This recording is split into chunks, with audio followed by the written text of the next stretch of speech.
everybody, my name is Kate and welcome to my channel, Chinergy Awakens Naturally. So we're creeping and crawling up the side of Pikes Peak, somewhere in the vicinity of Pikes Peak in Colorado, southern Colorado. And it's a little washboard, so I'm going slow, so hopefully this isn't going to sound really horrible. If it does, my apologies.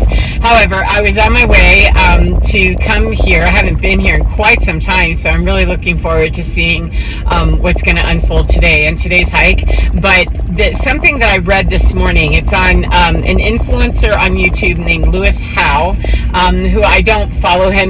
Some of his stuff pops up on my timeline for his community posts, and this was a repost from Minimalist Quotes, again on Lewis Howes' channel, that had to do with anger and talking about anger being, rather than being upset at ourselves that we're angry about something or being confused by that anger is a perfect opportunity to understand that that is a part to be revered in us, to be celebrated, as that's the one that's letting us know, the most protective part of us, that's letting us know that there's an injured part that needs some attention. Excuse me, and I wanted to expound on that. This is a very broad, generic assessment of what the meme was. It's a nice little write-up, and I encourage you to read it for yourself. So this is just a paraphrasing loosely of that. But that's basically the concept, is that rather than being mad that we're mad, or upset or ashamed or bothered that we're mad at something, it's great to kind of retool that and reschool that and re-educate ourselves and change the perspective that we're looking at that, by saying, hey, if I got really upset about something, then that means there's something that is being protected. There's a part of me that feels threatened, that feels vulnerable, and I can use that as a very huge indicator of right here, this is the ouch point. It's the same as when we have physical pain in our body. It's capturing our attention to say there's an owie here, there's an owie here, there's an owie, and it draws our attention to it. So anger, when we can use that as a guiding reference and as a North Node reference of, rather than think of it as I'm way off base, I should be peace-loving, especially if we're hippie spiritual types, It's really washboard. We're coming into winter. The roads are looking not so great for this winter coming up. These are going to be horrible in the winter time, probably. However, it's a dirt road. So when we can use the information of I'm angry about something, I had a real sharp reaction, or I said something untoward, or I felt really, vicious, etc., we can deal with, what the ramifications are of our behavior out here. However, the more immediate assessment, in my particular opinion, is to say, what part of me is such a warrior and so wonderful that it's willing to stand up and go, yo, absolutely not. No, absolutely not. I want to celebrate that part and go, wow, okay, I really hear you. I see you, I hear you, and I get you. What I'd like to know, though, is can you tell me what's going on inside of me?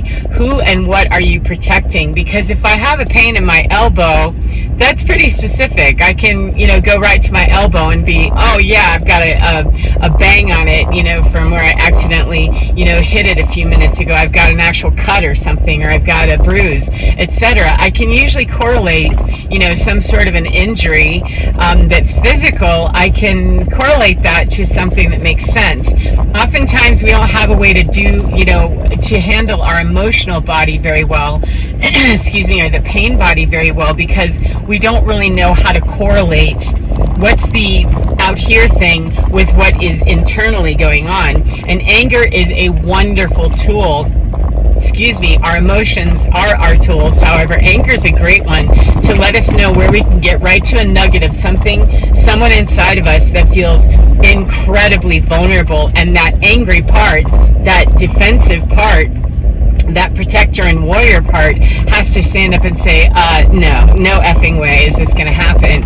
And that's how masks are built. I mean, this is a process that happens. And so angry people, people that are predominantly quite angry, have so many wounded spots that they need armor, and they just wear the armor all the time. However, if we're kind of baseline and we suddenly have these reactions or these responses, traumatic responses particularly, and trauma reactions, then we flare up and we might feel bad about that. And yet it's a great opportunity to say, wow, this is really a great time for me to get very introspective and find that internal part of me, the most vulnerable part of me that is being protected. Thank you to my anger. Thank you for showing me a place where I can, an elbow inside of me that got banged somewhere and still has a bruise, or it's a gaping wound, or it's some part of me that I now have the ability to come in and do something to soothe that, to bring comfort to that part of me. Now, what wasn't addressed in the meme that Lewis Howe had on his channel, what wasn't addressed and what I'm going to extend into now is that high healers, empaths, light workers, starseeds, people that work in, the element of healing the collective, healing themselves, etc. A lot of woo-woo folks, as hippie types, they get labeled all kinds of things, but if you know, you know. If we're that, sometimes we get busy with when we've triggered someone else, or when someone else is, better said, triggered by us, and we're trying to understand in relationship to somebody else's angry response, somebody else's trauma response, somebody else's angry outburst, and it can be quite an exchange back and forth that is unhealthy, toxic, and not a lot of fun to have two internal parts of people battling one another out here. It can do a whole lot of damage. However, more important is that if I'm watching someone be in a very angry place and I'm pretty balanced the rest of the time, and I'm very triggered by that, that is definitely for me to shut down the conversation with that person, to stop the beginnings or the extent of damage that's already been done, to cease and desist on whatever's happening, to get the part of me, hey, I've got a protective part of me that is really, feeling nasty right here. I need to go and take care of me. Whatever's happening on the other side, that's for you to do. And to kindly, as quickly as possible, and severely, however it needs to happen, with as much respect as we can keep on it, to close the conversation down and keep it moving, so that we're not continuing to, it's a very narrow road here. Hi there.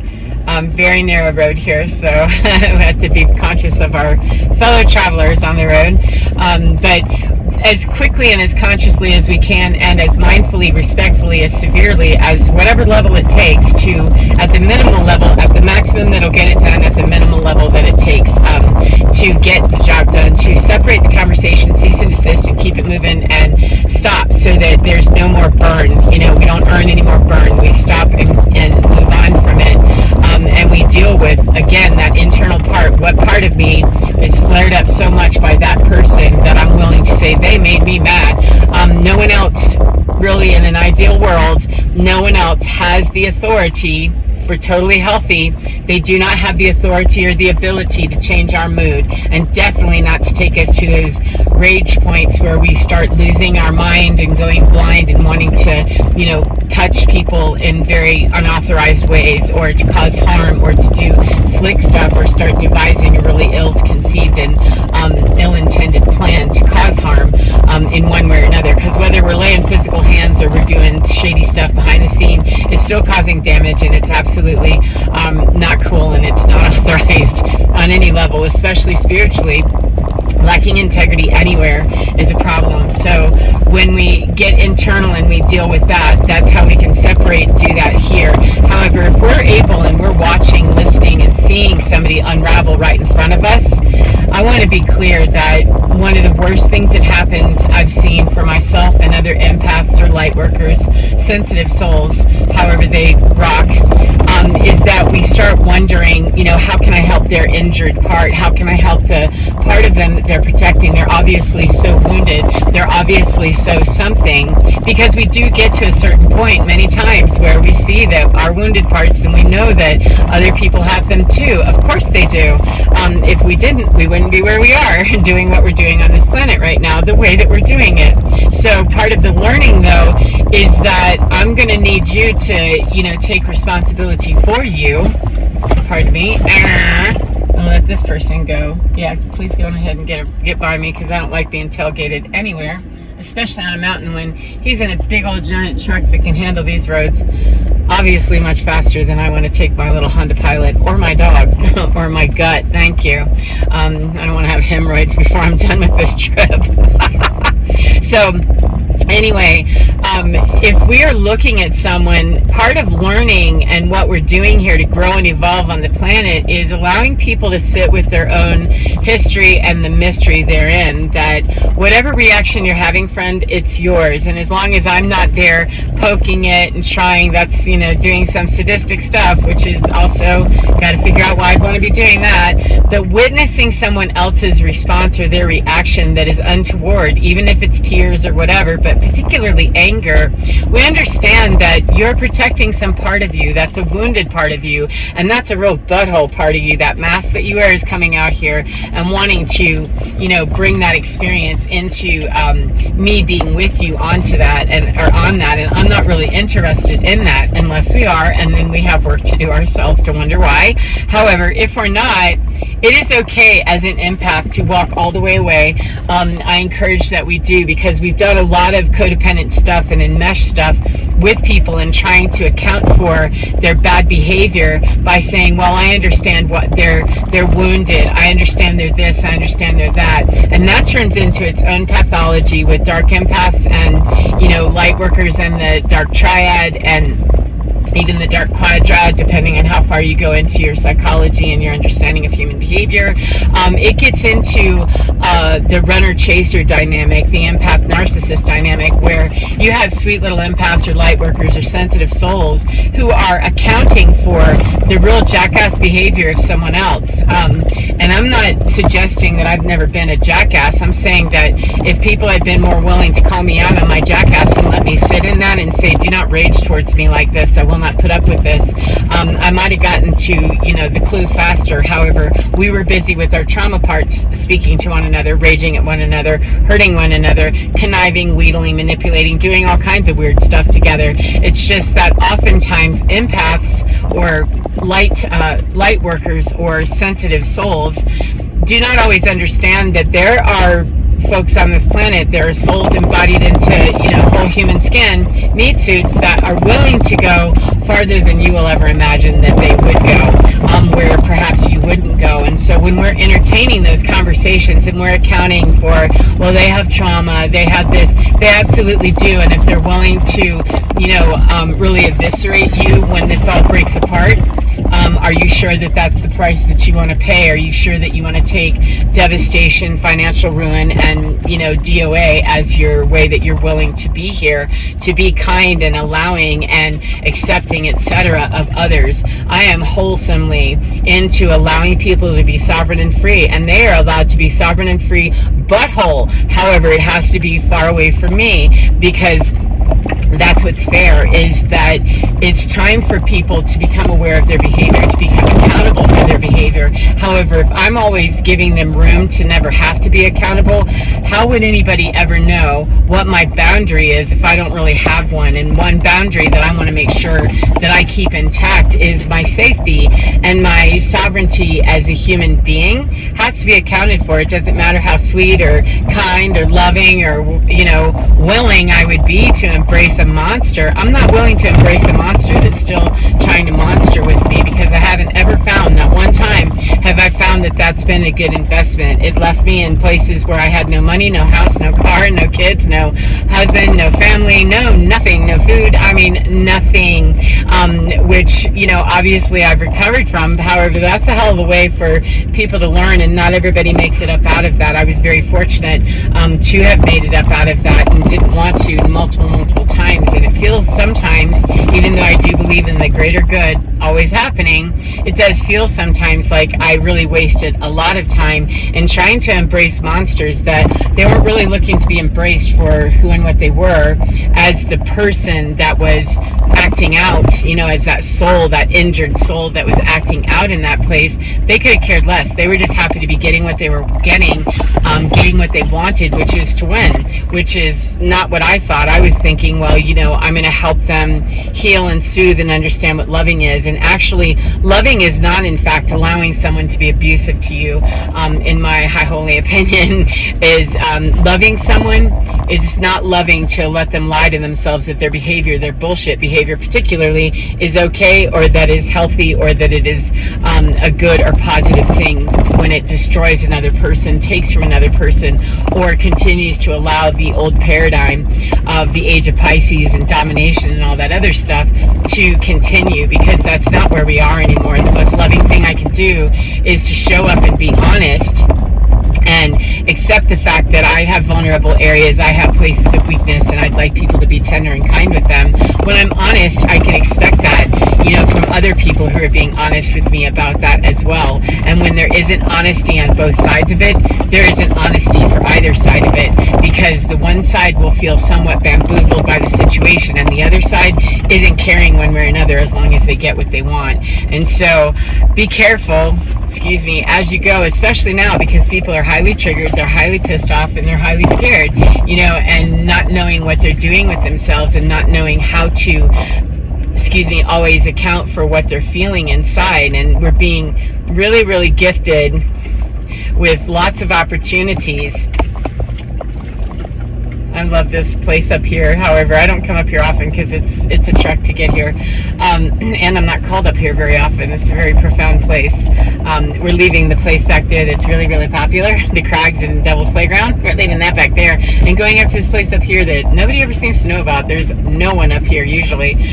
So anyway, we're really not helping people to get faster to where they're going, or to relieve their suffering by allowing them to keep the abuse going. Because even at the core, still not playing with monsters, even at the core, when I understand that that's a very injured person, to allow them to not feel the slap and the sting of, I'm going to have to slap your hand rather than hold it right now and tell you to back up, even if it's for this whole lifetime, okay, then that's the way that'll have to play. But if I'm not willing to allow that to happen and say, this is for you to really get this, then I'm actually perpetuating what they already don't understand. They're already stuck in a karmic loop. And I'm not here to save people necessarily from their karmic decisions. What I'm here to do is to offer the reality of, pop that and, move you because you're trying to cause me harm. I have great compassion. However, the most compassionate thing I can do is know when to slap a hand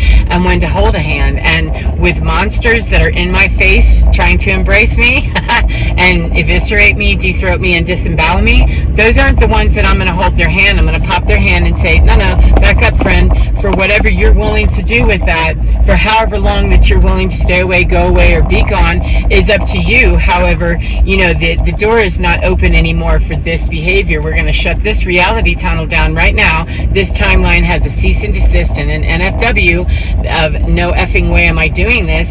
And if you ever want to, rise up, get to a different floor, you can pop out, into a penthouse that's better than this basement crap you got going on, because it's not serviceable, nor is it reality, nor is it authenticity to allow that to happen and call that love, that I just let somebody rage on me or abuse me and take the self-abuse that I'm giving to me and that I'm accepting for me, and the sabotage that really is. It's a matter of seeing what is really truly happening and addressing that with the authenticity and the honesty and the courage that it takes to look at that, which is, rarely easy. However, I don't know anybody that's going to tell me they have an easy life on the planet. 100% of the time, even our wealthiest people, even our, unhoused people, there's just not an easy go of it for humans on some level. We're all challenged, either through our emotions, our finances, our physicality, our medical health, whatever it is. We all experience our challenges, and where we, are not willing to really go to the mat to save ourselves is probably right where we have the greatest work we can do to do exactly that. So, see, there's only one car here. The rest of them stop back there. So I'm going to go for a hike and take my dog up and find out what kind of new stuff is here. There's usually a bunch of really cool leaves and such that are changing now with the excuse me, autumn season setting in. And there's a waterfall that right up until July a lot of times is still frozen and has, you know, a lot of icy stuff. So it's very different conditions likely as I settle into my hike in the next couple minutes. Probably be about 15 degrees difference in temperature, which is wild. However, it's always beautiful. So I hope that you enjoy your day no matter what part of the day you're in. And do remember to get within your skin, because you're divine. It's absolutely fine, and it can help you to redesign in your mind what it is that you need to say and do to avoid getting stuck in those circular conversations where, you know, people are traumatized and they want to bark and bite. However, if we answer that with our sweet self, or we answer it with a fight, we're going to be in that loop, and that's a karmic loop that we have control over, and we're the only ones that do. If we really want to stop it on our time, if we want to wait for the other person to wake up, good luck. I'm still waiting on a few. No, I'm not. But anyway, take care of yourself, as I said, and enjoy your day and get within your skin, because you're divine. It's absolutely gorgeous, totally lovely, and absolutely fine. Take care of your gorgeous selves, and I'll see you again next time. Goodbye, beautiful. Goodbye, what? Goodbye, beautiful friends. Bye-bye. Mwah. See you next time.